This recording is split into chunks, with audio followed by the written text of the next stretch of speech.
Jujutsu कैसन अध्याय 268 के कथित स्पॉयलर्स ने यूजी इताडोरी और र्योमेन सुकुना के बीच की लड़ाई के समापन को प्रकट किया।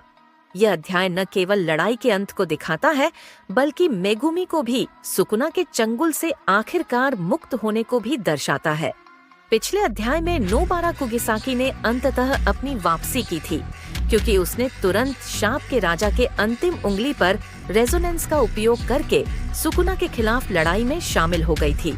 यूजी ने इस अवसर का फायदा उठाया और सुकुना को लगातार मारता रहा। उसके बाद एक ब्लैक फ्लैश। जुजुत्सु कैसन अध्याय 268 के कथित स्पॉयलर्स के अनुसार आगामी अध्याय का शीर्षक निष्कर्ष होगा। अध्याय की शुरुआत सुकुना के साथ मेगुमी की आत्मा से बात करते हुए होती है, क्योंकि वह उसकी आत्मा को कुचलने की कोशिश करता है।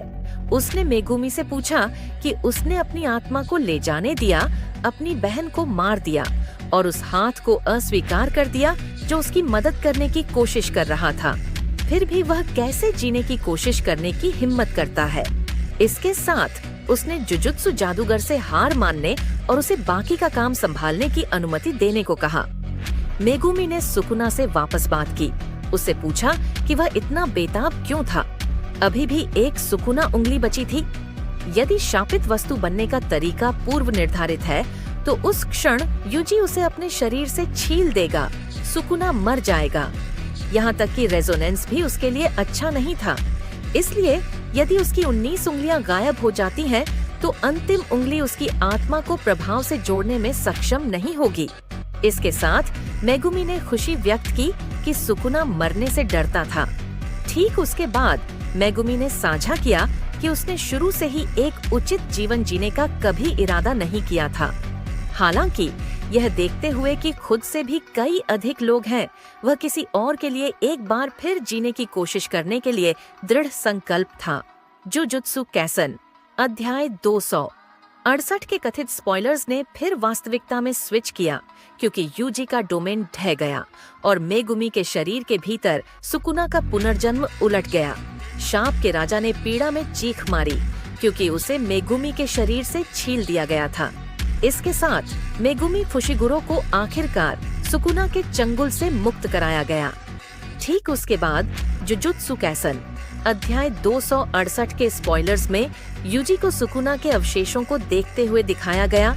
उससे पूछा कि वह आगे क्या करने की योजना बना रहा है। मंगा ने यूजी के सुकुना से फुशिगुरो को छोड़ने के लिए कहने का फ्लैशबैक दिखाया। बदले में वह शाप के राजा के जीवन को बख्श देगा। यूजी ने सुकुना के अवशेषों को उठाया और व्यक्त किया कि वे दोनों बिना जाने ही एक शाप के साथ पैदा हुए थे। वे किस तरह के राक्षस बनते, ये केवल संयोग की बात थी। चूंकि यूजी के पास उसका दादा था, इसलिए वह डगमगाया नहीं।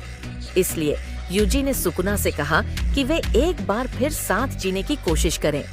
भले ही कोई और उसे स्वीकार न करे, वह अकेले ही उसके साथ जी सकता है।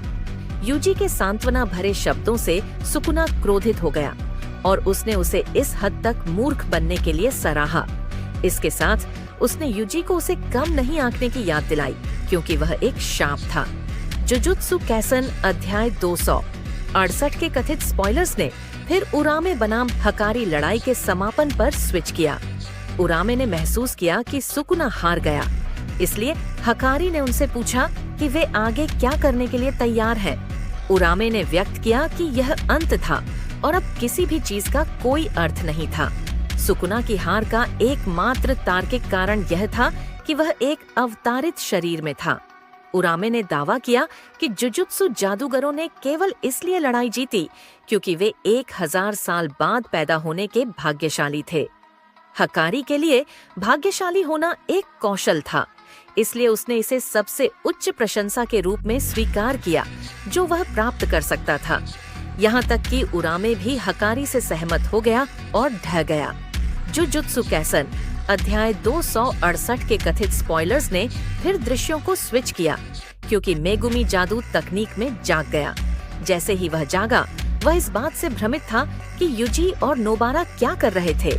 वे जाहिर तौर पर मेगुमी को कुगिसाकी के जीवित होने के साथ आश्चर्यचकित करने की कोशिश कर रहे थे, ठीक उसी तरह जैसे गोजो ने अतीत में मेगुमी और नोबारा को यूजी के जीवित होने के समाचार से आश्चर्यचकित किया था।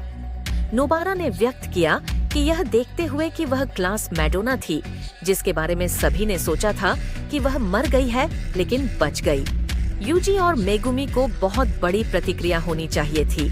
जवाब में जुजुत्सु कैसन अध्याय 268 के कथित स्पॉयलर्स में यूजी ने खुलासा किया कि जब उसे पता चला कि सुकुना को रेजोनेंस से मारा गया था तो वह थोड़ा रोया।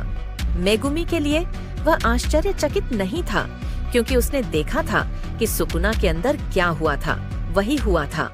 जुजुत्सु कैसन अध्याय 268 के कथित स्पॉयलर्स ने फिर यूजी को शोको इरी द्वारा उसे दिए गए सतोरु गोजो द्वारा लिखे गए पत्रों को बाहर निकालते हुए देखा।